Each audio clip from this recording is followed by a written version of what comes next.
What's up, social media family? It's Joey, your go-to mortgage guy.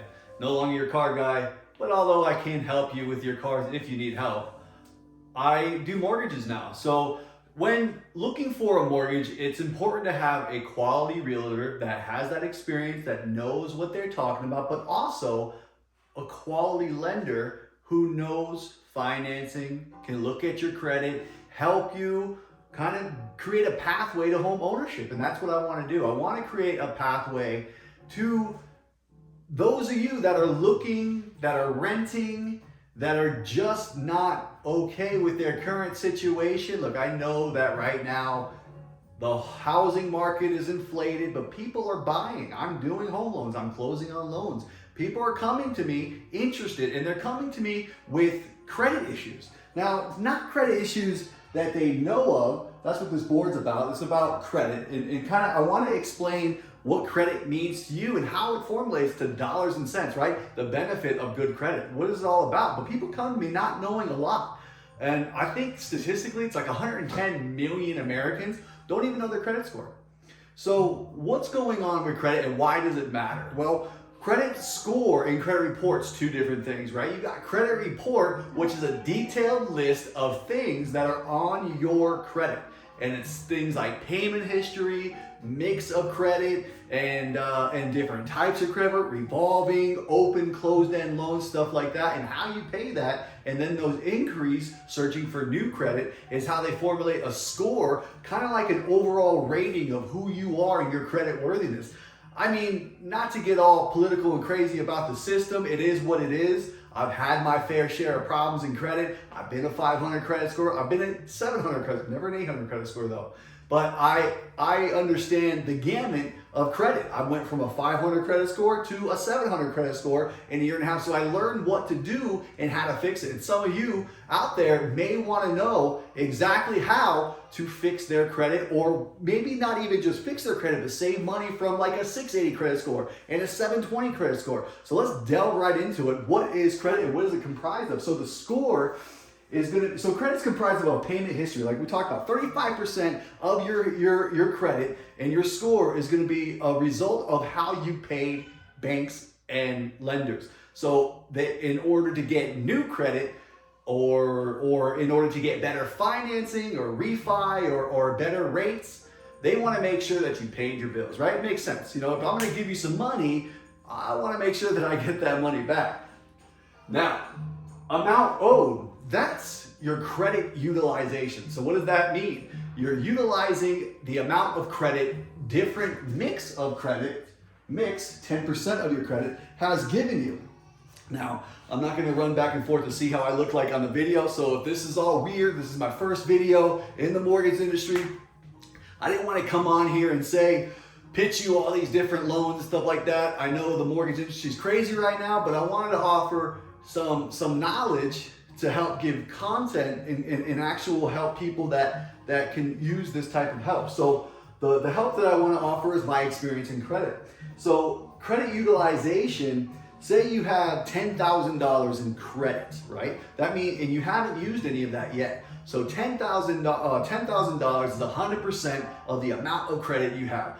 Boom, you paid $1,000 off to wherever you want to go. You know, Gucci, you got that nice belt. I got a couple Gucci belts, don't know why, but I love them. All right, you come home with a nice bling bling, and you now put that $1,000 on your credit utilization. Now your credit utilization is 10%.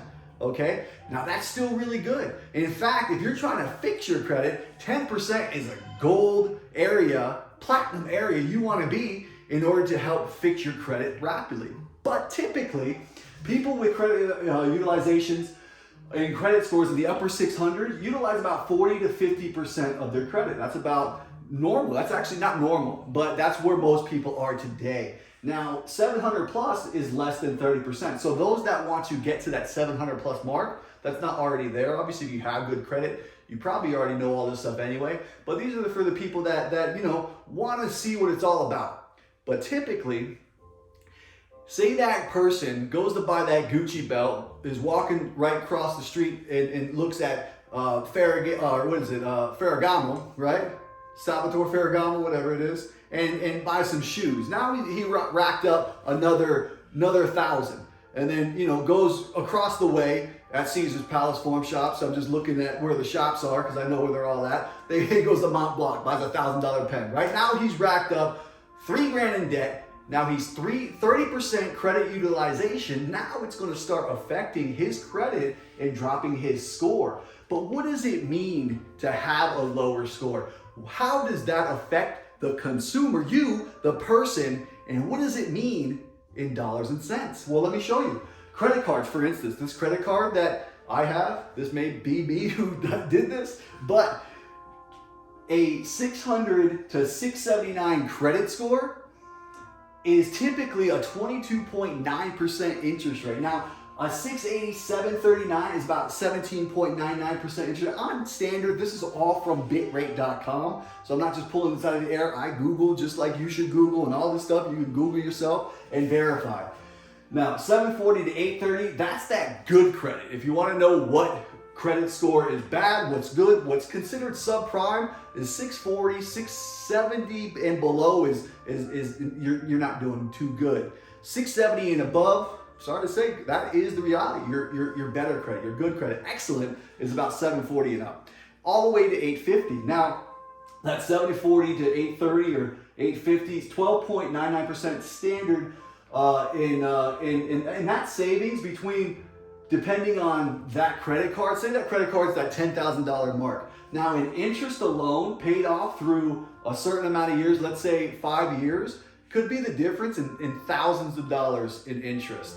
I don't remember exactly what the figures are because you gotta be careful when you Google search. Some websites are inflating numbers to funnel you towards a credit fix company. Now, I personally use somebody that's very reliable to fix people's credit, but typically you don't need a company to help you out. Now, if he ever sees this, he's probably not gonna like that too much, but if you wanna do it quick and you don't wanna have to make all the phone calls because it is a lot of footwork, it's a lot of work, then yes, you do pay for a service. Just like if you don't wanna go mow your lawn, you pay a landscaper, correct? If you want to do the credit fixing yourself, I have some stuff for you and it's gonna help you. But moving on, automotive. So for instance, the dollars and cents that it affects you to be from a 550 and below, that subprime candidate, not to mention it's a hassle. You probably are gonna pay a bank fee, more money for the car, and somebody that has that type of credit score, the dealerships and banks tend to take advantage of, because they don't think you're going to pay your bills anyway, so they're going to overload some money and unfortunately charge you a little bit more. So that typical interest rate is 18.9% to 26%, right? On average, take for instance 22.99. Now I've seen this in the industry. That's about $704 a month with a total loan amount at the end.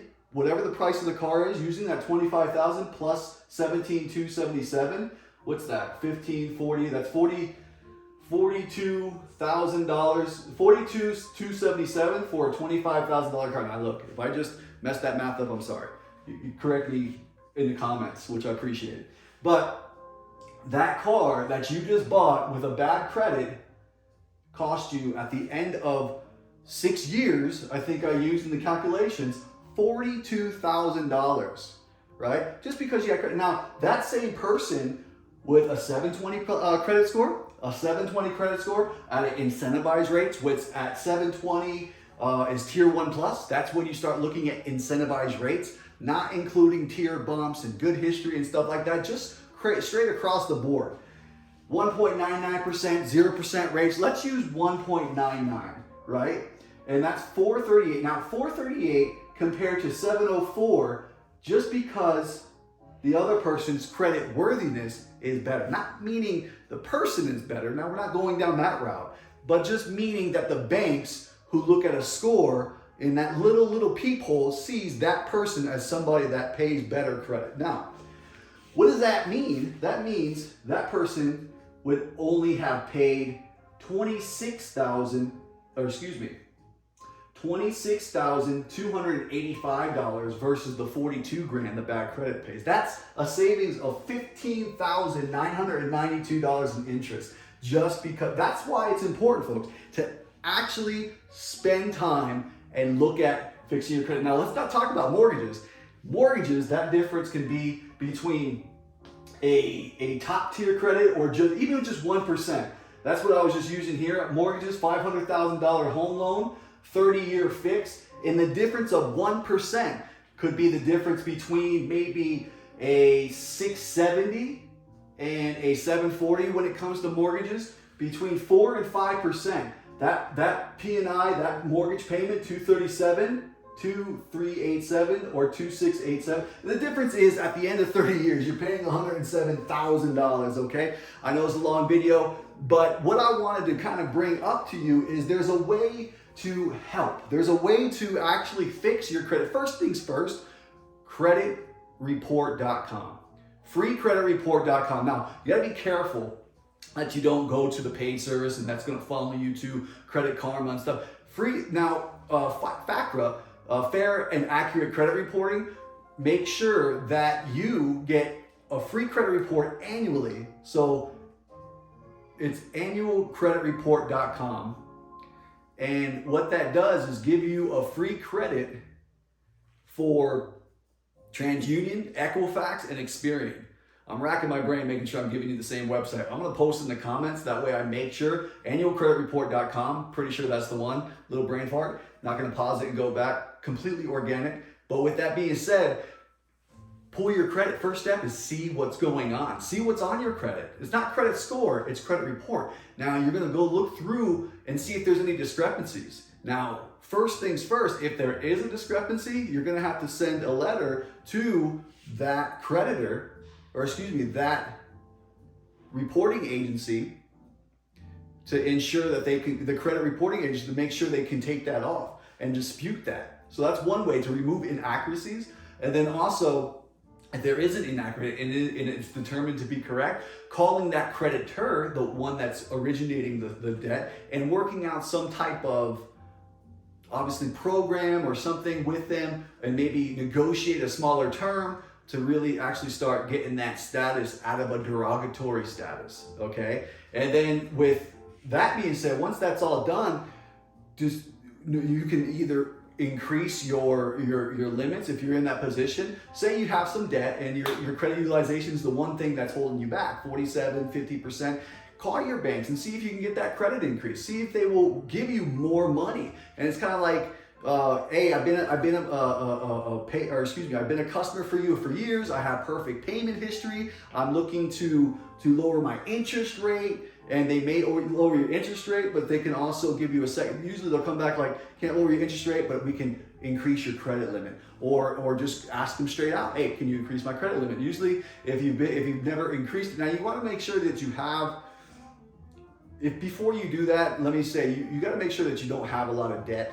And so you get into a bigger bind, because it can, definitely affect you. I mean, if you have equity in your home, you can get debt consolidation loans, stuff like that. But there is definitely ways to raise your credit utilization. The best part is obviously pay it down. And then your length of credit is just a history of credit, all right? So I want to cut this a little bit short. There is a lot more to go over. I mean, if anybody has questions, I mean, this is what this video is all about. I want to kind of reach out and get out to my people that know me personally, and then also that don't know me, that's just on my friends list that happen to see this video. I want you guys to come and just give me a call and ask me questions. I will help you fix your credit for free. I don't need money. I don't need to sign you up on anything. This isn't the pitch. Now, I hope that this gives me exposure to, help people do loans, find homes, etc. I mean, it is marketing, it is sales, but obligation reciprocity. I want to make sure that I give you something and let you know that, this something that I do is to help people. I've dedicated my life to the service of others. I'm not going to bend my principles because I'm in sales. I've said that time and time again. I'm here to help you. It comes from my heart. It's not cliche. If you need anything, give me a call.